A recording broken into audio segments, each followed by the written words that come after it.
La trata de personas engloba la captación, el traslado y el aislamiento de seres humanos para obtener beneficios a su costa a través de la explotación.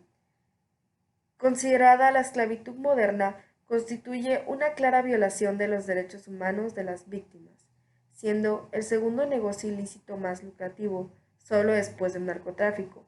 Se estima que cada año genera ganancias por más de 150 mil millones de dólares y de acuerdo con datos de la Organización Internacional del Trabajo, 99 mil millones de dólares se generan por la explotación sexual de mujeres, niñas y niños.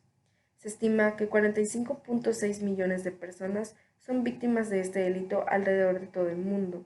Según datos de la Oficina de las Naciones Unidas contra la Droga y el Delito, un 71% de las víctimas son mujeres y niñas, mientras que en el caso de los traficantes el 63% son hombres, debiéndose en gran parte a la discriminación y estereotipos.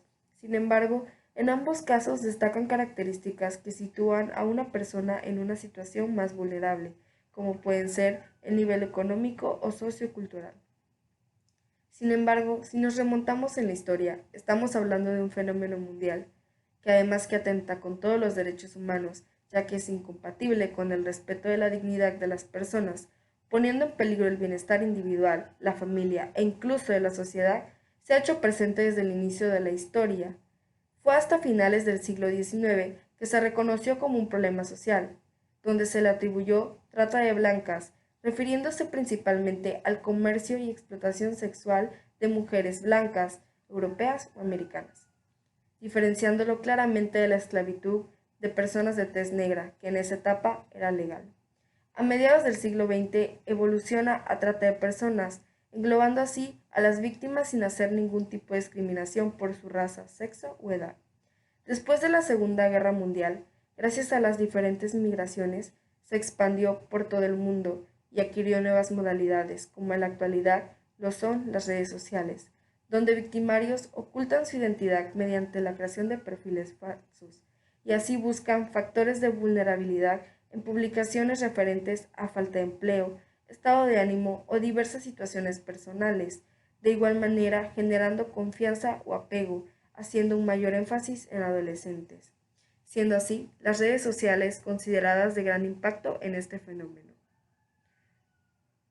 Entre los instrumentos internacionales aprobados en el marco de la ONU relacionados con la lucha contra la trata de personas, uno de los primeros que se publicaron fue la Convención sobre la Esclavitud en Ginebra, en el que se define la esclavitud como el estado o condición de un individuo sobre el cual se ejercitan los atributos del derecho de propiedad o de alguno de ellos.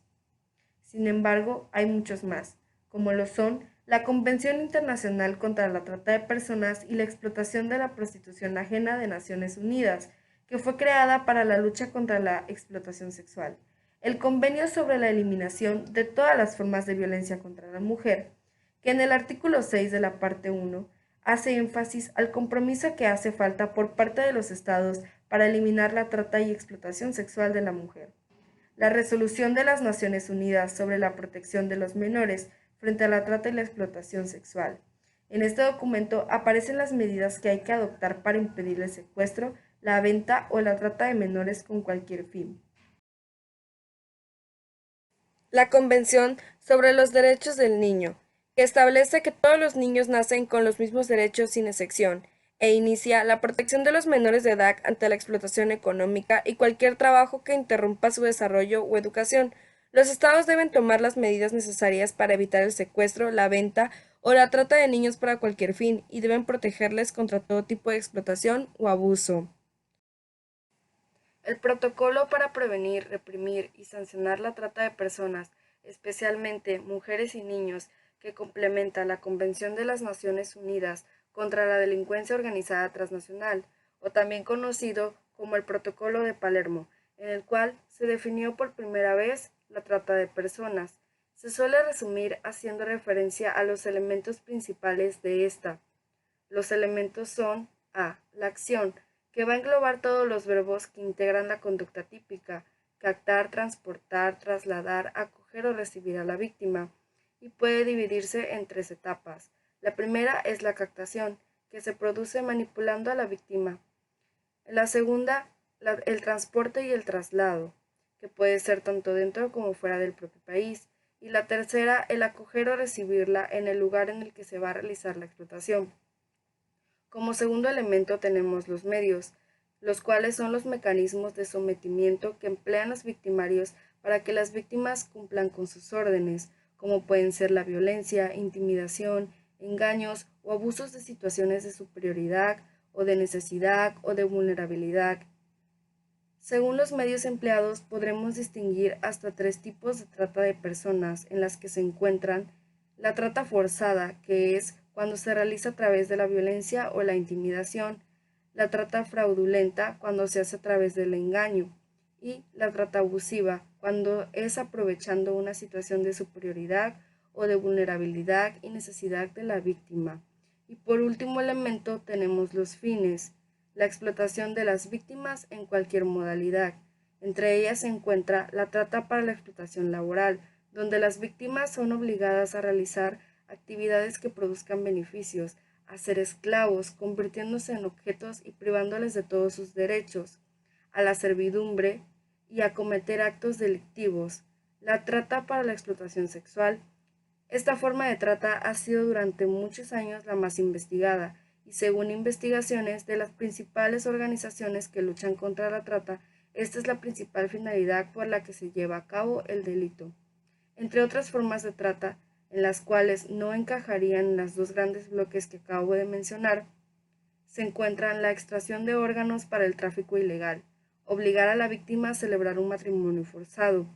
De igual manera podrían incluirse otras finalidades como el empleo de niños en conflictos armados y el supuesto de adopciones ilegales. Yo tenía 12 años y él tenía 22.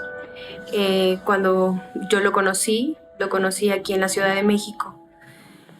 Es cuando empieza toda mi historia. Vengo de una familia muy humilde y mi familia no tenía como esos lujos que muchas personas tienen. Mi mamá trabajaba en un trabajo haciendo aseos en casa. Mi mamá nos mandaba a internados para que ella pudiera trabajar. Yo sufría abuso sexual desde los 5 años de edad. Mi mamá llegaba frustrada del trabajo y a veces eran gritos, eran golpes, la cama para que mi mamá no me pegara. A veces tuve que dormir en la calle, tuve que comer de la basura. Sufrí desde esos 5 años hasta los 12 años abusos. Yo veía que sentía más bien que yo no era como parte de la familia. Fue cuando decidí irme. Y porque también conocí una parte de una persona donde me ofrecieron algo que nunca me habían ofrecido, que era el amor, el cariño, el afecto, alguien que me escuchara. Y por ese motivo me fui.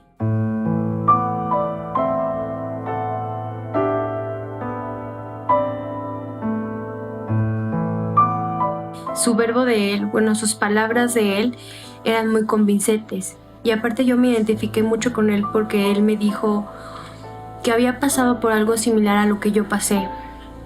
Cuando él me empieza a contar su historia familiar, yo empiezo a llorar, él empieza a llorar, él me empieza a decir que él me entendía, él me comprendía. Esa atención, esa sinceridad y honestidad que necesitaba en ese momento. Cuando yo le empiezo a contar, me empieza a decir, ¿de verdad crees en el amor a primera vista? Y yo obviamente le dije no. Entonces en ese momento, cuando él me empieza a abrazar, sentí esa confianza que necesitaba, por eso sí creí en ello. Él siempre me decía que a mí nunca me iba a pasar eso, que yo iba a ser su princesa, que él se iba a casar conmigo y que íbamos a tener una hermosa familia. Después, en ese transcurso de esos 3 meses, él me dijo, ¿sabes qué? Tienes que trabajar. Al día siguiente me mandan con una chica a Puebla. Yo no sabía dónde iba, solamente él me había explicado lo que se iba a hacer. Yo no le creí todo lo que me dijo porque él me empezó a decir cuánto tenía que cobrar, qué es lo que tenía que hacer, cómo le tenía que hablar al cliente, qué posiciones iban a hacer, que si iba a hacer desnudos y pues todas esas cosas que pues se hacen en esa situación. La primera vez que me empiezan a prostituir fue en Guadalajara. Fue algo muy difícil. La primera vez me acuerdo que tuve que atender a un cliente que se burló tanto de mí, de mi dolor, que yo empezaba a llorar y que nadie me escuchaba, que ya no quería más. Empezaba solo a cerrar los ojos y cada vez entraba un cliente conmigo y otra vez y constantemente hasta llegar a un punto en el que toda mi vida se derrumbó en ese momento. Así llegó un día, así se convirtieron en dos, así se convirtieron en semanas, se convirtieron en meses y luego se convirtieron en años. Éramos tan maltratadas y tan humilladas que a veces la verdad es que nosotros queríamos huir, pero no podíamos huir.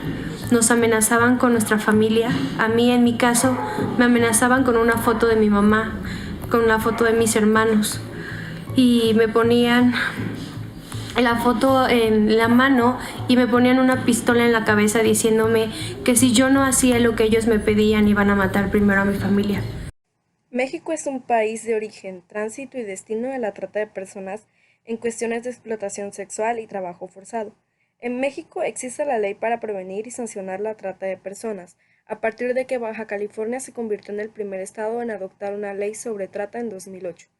Se encarga de proteger a todas las personas extranjeras, residentes o trasladadas al territorio nacional, así como a las personas mexicanas en el exterior que son víctimas de trata.